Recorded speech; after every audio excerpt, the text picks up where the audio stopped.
ठिकानों को आपने बर्बाद किया है।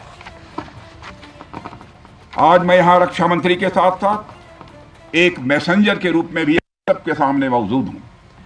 पूरे देश की शुभकामनाएं, उनकी प्रार्थनाएं और उनकी कृतज्ञता को लेकर आप सबके बीच यहां मैं मौजूद हूं।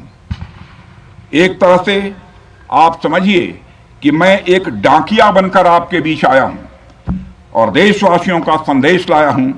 संदेश यह है कि हमें हमारी सेनाओं पर गर्व है।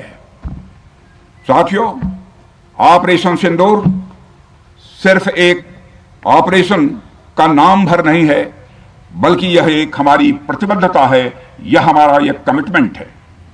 एक ऐसी प्रतिबद्धता जिसमें भारत ने दिखा दिया कि हम सिर्फ डिफेंस नहीं करते हैं, जब वक्त आता है तो हम कठोर निर्णय भी लेते हैं और कठोर कार्रवाई भी करते हैं।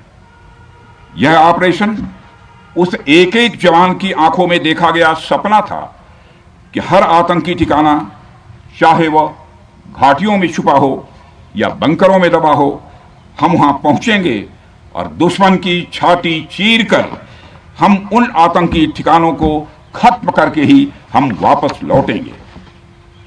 मेरे साथियों, ऑपरेशन सिंदूर आतंकवाद के खिलाफ भारत द्वारा चलाई गई अब तक के इतिहास की, मैं मानता हूं, यह सबसे बड़ी कार्रवाई है। 35-40 वर्षों से भारत सरहद पार से चलाए जा रही आतंकवाद का सामना कर रहा है। आज भारत ने पूरी दुनिया को यह साफ कर दिया है, यह स्पष्ट कर दिया है कि आतंकवाद के खिलाफ हम किसी भी हद तक जा सकते हैं। साथियों, आतंकवादियों ने पहलगाम में आतंकवादी घटना को अंजाम देकर भारत के मस्तक पर चोट पहुंचाने की कोशिश की है। भारत की सामाजिक एकता को तोड़ने का भी प्रयास किया गया है। उन्होंने भारत के माथे पर वार किया, हमने उनकी छाती पर वार किया है और छाती पर घाव किया है। पाकिस्तान के जख्मों का इलाज इसी बात में है कि वह भारत विरोधी और आतंकवादी संगठनों को पनाह देना बंद करे और अपनी जमीन का इस्तेमाल भारत के खिलाफ किसी भी सूरत में न होने दे।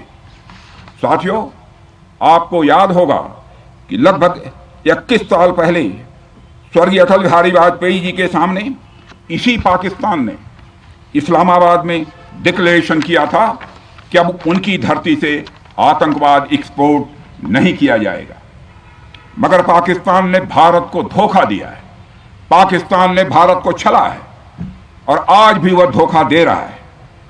इसका खामियाजा अब उसको भारी कीमत करके भुगतना पड़ा है और यह कीमत, यदि आतंकवादी वारदातें चलती रही तो लगातार यह बढ़ने ही वाली है। हमारे प्रधानमंत्री श्री नरेंद्र मोदी जी ने दो टूक शब्दों में आतंकवाद के खिलाफ भारत की नीति को रीडिफाइन कर दिया है, इसे परिभाषित कर दिया है, जो यह कहती है कि हिंदुस्तान की सरजमी पर किया गया कोई भी आतंकी हमला एक एक्ट ऑफ वार माना जाएगा। दोनों देशों में जो अंडरस्टैंडिंग बनी है फिलहाल, वह इसी बात को लेकर है कि सरहद पार से कोई बेजा हरकत अब नहीं की जाएगी। अगर की गई तो बात निकलेगी तो बहुत दूर तक जाएगी। साथ ही हमारे प्रधानमंत्री ने यह भी साफ कर दिया है, आतंक और बातचीत कदापि एक साथ नहीं चलेंगे और अगर बात होगी तो आतंकवाद पर होगी और पाक ऑक्युपाइड कश्मीर पर ही होगी। साथियों, ऑपरेशन सिंदूर की कामयाबी ने पाकिस्तान में छिपे आतंकी संगठनों और उनके आकाओं को भी यह साफ बता दिया है कि वे कहीं भी अपने आप को महफूज और सुरक्षित न समझें। अब वे हमारे बहादुर भारतीय सेनाओं के निशाने पर हैं।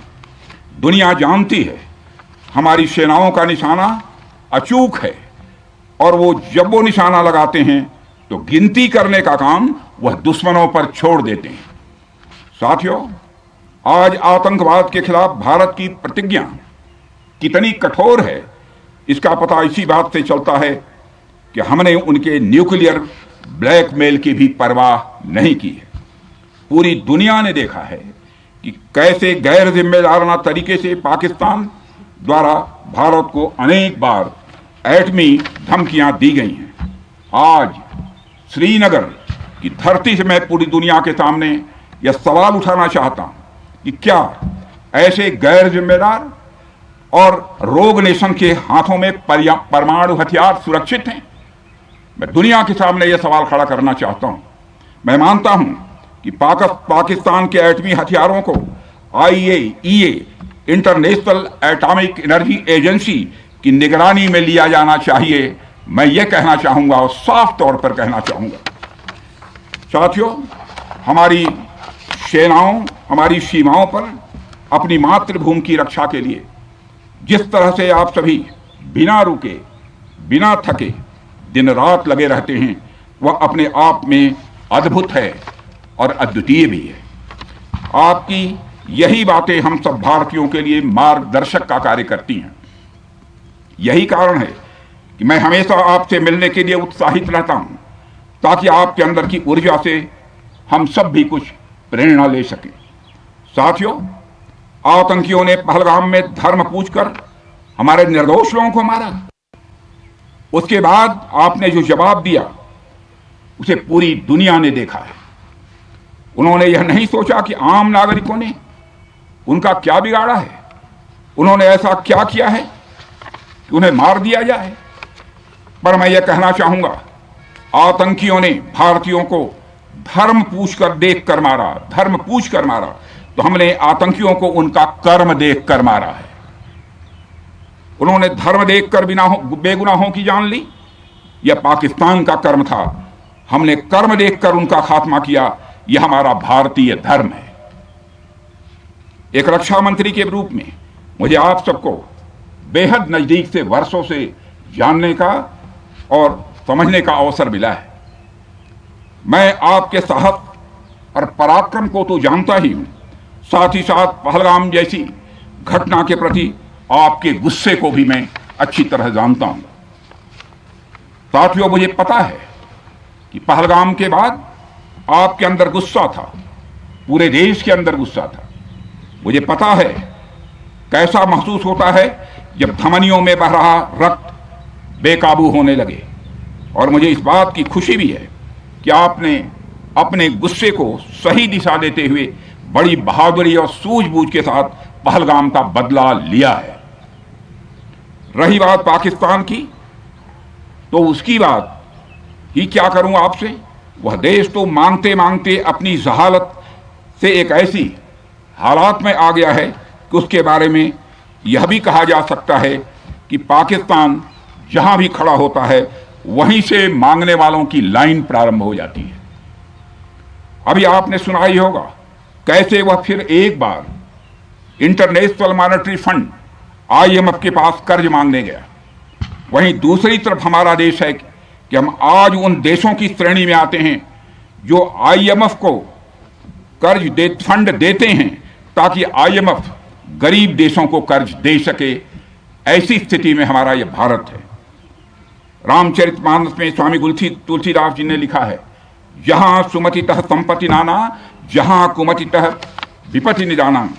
यानी जहां सुमति होती है, अच्छी नीतियां होती हैं, वहां सुख और समृद्धि होती है, और जहां कुमति होती है, बुरी मति होती है, केवल दूसरों के हित की भावना होती है, वहां तरह तरह की विपत्तियां स्वाभाविक रूप से आती ही हैं।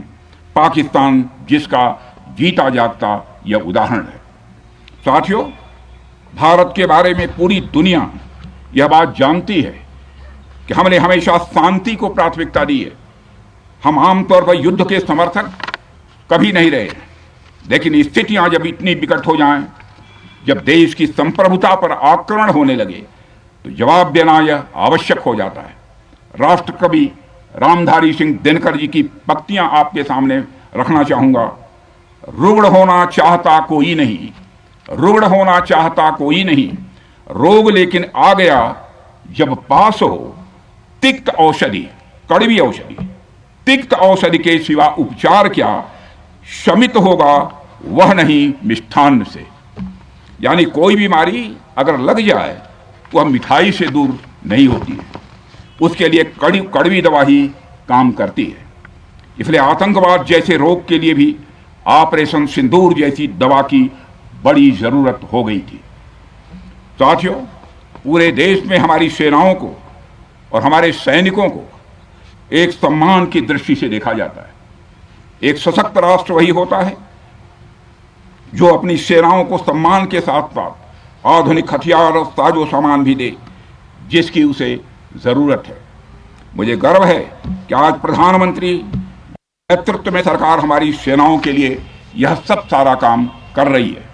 हमने यह सुनिश्चित किया है कि हमारी सेनाएं हर परिस्थिति के लिए तैयार रहें। और मैं यहां पर army chief general Upendra Dwivedi ji को भी बधाई देना चाहता हूं, क्योंकि बार बार मेरी चर्चा होती रही है और बार बार मैं यह पूछता हूं कि जो भी आवश्यकताएं हैं उन आवश्यकताओं को पूरा करने के लिए हम पूरी तरह से तैयार हैं।